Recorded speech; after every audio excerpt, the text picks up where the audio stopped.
네, 안녕하세요. 정신과 의사 윤당입니다. 네, 오늘은 여러분들께 나를 뒤에서 험담하는 친구가 있을 때, 또는 그 험담에 대해서 막 소문을 내고 다닐 때 우리는 어떻게 대처해야 되는가, 이 인지적인 측면에서 좀 말씀을 드리려고 합니다. 많은 분들이 이 관계에서의 어떤 이런 상황들을 마주하게 되고, 저 역시도 이런 것들을 어린 시절에 경험했었고, 뭐 지금도 경험하고 있겠죠. 그럴 때 우리가 기분 좋게 생각해라, 또는 뭐 이해해라, 사실은 이런 말들보다는 실질적으로 우리가 어떻게 생각을 끊어내고 어떤 식으로 대처해야 되는지, 그러면 내가 이것들을 어떻게 잘 넘어갈 수 있는지가 궁금하실 텐데요. 오늘은 제가 거기에 대해서 좀 말씀을 드리려고 하겠습니다. 특히나 이 어떤 대인관계가 매우 인생에서 큰 포션을 차지하고 있는 이 청소년기에 있어서는 이런 문제들이나 이런 사건들도 많이 발생하는데, 그럴 때 어떻게 대처해야 되는지 이 영상을 끝까지 한번 살펴보시면은 어떤 인지행동 인지적으로는 어떤 식으로 좀 다뤄야 할지를 좀 이해하실 수 있을 겁니다.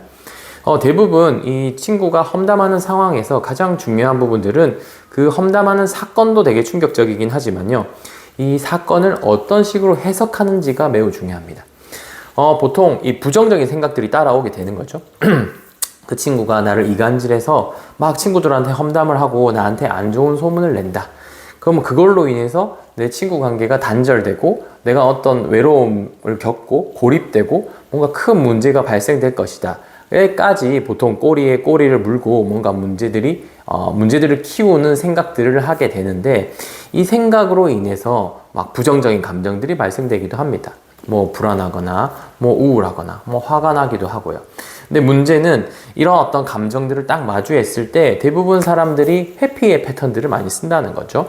그 상황을 내가 마주하지 않으려고 도망간다든지, 또는 누군가는 술로 이 문제를 해결하려고 한다든지, 또는 다른 물질, 아니면은 이제 다른 활동이나, 아니면은 내가 그 상황에서 벗어나는 것들로, 또는 심하게는 학교를 가지 않거나 회사를 가지 않는 이러한 행동의 회피로 인해서 이런 것들을 해결하려는 어떤 움직임들이 있을 수 있는데, 사실 이거는 너무나 잘 아시겠지만 근본적인 해결책이 되지 못합니다.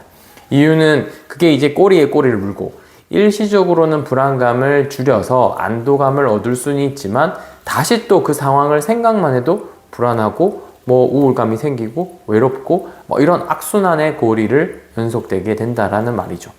그렇기 때문에 결국은 여러분들께 제가 드리고 싶은 이 한마디는, 그런 상황이 처해 있을 때 일단은 상황을 제대로 분석하는 게 중요합니다. 이 상황을 구체화하고 그 상황에서 내가 무슨 생각을 하는지, 이걸 좀 더 분석하다 보면은 내가 어떤 부분에서 좀 과도하게 해석하고 있는가를 볼 수 있다는 거죠. 그럼 친구가 나를 험담했어요. 내가 보는 앞에서 또는 내 뒤에서. 그러면 내 친구가 나를 험담한 것들을 내가 뒤로 알게 됐어요. 그런 경우들 많잖아요. 그거 알려주는 친구들 되게 많잖아요. 카톡을 캡처해서 보내준다든지, 아니면 DM을 캡처해서 보내준다든지, 아니면 말을 전한다든지, 내가 알고 싶지 않은 얘기를 막 웃으면서 전해주는, 사실은 더 얄미운 친구들이 있을 수 있어요. 그런데 그것들을 우리가 마주했을 때 막 상상의 고리들을 어디로 내가 펼치고 있는지를 명확하게 보는 게 필요하다는 거죠. 그러면은 나한테 험담하는 그 친구의 어떤 이간질이나 험담이 내 생각으로는 막 퍼져서 나에 대한 평판까지, 나에 대한 가치까지 깔아먹거나 뭔가 문제를 일으킬 것 같다라는 생각들이 많이 들 수가 있는데, 실제로 그러냐라고 봐야 되는 거죠.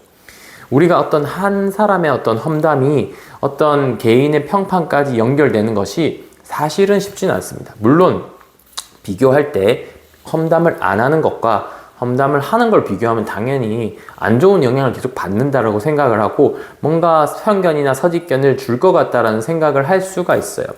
하지만 중요한 것은 우리의 경우를 되돌이켜 볼 때 어떤 한 사람의 말을 무조건 듣고 그 사람에 대한 어떤 인상과 어떤 평판, 가치를 결정할 것이냐라고 했을 때 사실은 그거는 좀 알 수 없는 부분이겠죠. 예를 들면 제가 평소에 싫어하는 사람이 다른 사람의 얘기를 나한테 막 험담을 해요. 그러면은 우리는 같이 동조해서 그 사람을 싫어하나요? 그 험담한 사람의 어떤 이 평판을 안 좋게 생각하나요? 사실 그렇진 않을 겁니다. 일단은 이 사람 또 왜 이렇게 또 다른 사람 험담을 하지? 또는 왜 안 좋은 얘기를 하지 하고 한 번 더 비판적으로 생각을 하거나 아니면 오히려 반대로 이 사람이 험담하는 사람을 동정하거나 안타까운 마음이 들 수 있게 된 거죠. 근데 반대로 또 내가 너무 좋아하는 친구가 험담을 한다면 또 마음이 좀 더 끌릴 수는 있겠죠. 그렇지만 이 두 가지의 사례가 아니고 나랑 크게 관심이 없는, 나랑 크게 관련이 없는 사람이 누군가의 험담을 나한테 했다면 대부분은 그냥 들을 때는 약간 가십거리에 쏠려서 웃으면서 듣고 뭔가 얘기를 하고 하지만 뭔가 그 사람에 대한 가치 판단으로까지 이어지는 것은 사실은 쉽지 않을 수 있고 웬만큼은 영향들이 크지 않을 수 있다라는 것이죠.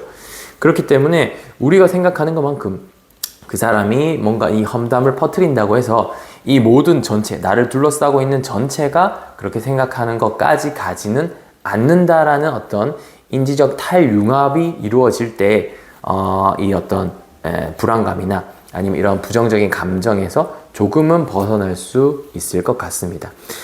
제가 하는 얘기들이 잘못 이해가 되면 그러면 그 사람이 뭐라고 얘기를 하든 신경 쓰지 말라는 얘기인가요? 또는 기분 좋게 뭔가 이해하라는 말인가요?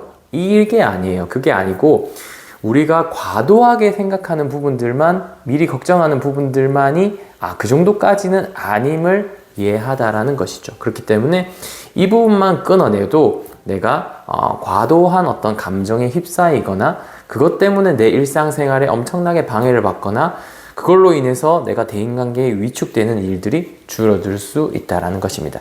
그래서 꼭 하나만 기억하십시오. 내가 그 상황을 어떤 식으로 해석하고 있고 이 해석 자체가 너무나 과도하진 않은지, 과도하다면 그 과도한 생각을 끊어내는 것을 목표로 하시면 좋습니다. 이런 어떤 부분들이 여러분들에게는 어떻게 보면은 그 삶을, 그 어떤 스트레스 상황을 조금 더 빨리 이겨낼 수 있는, 빨리 쉽게 회복할 수 있는 어떤 중요한 핵심이 될 수 있을 것 같아요.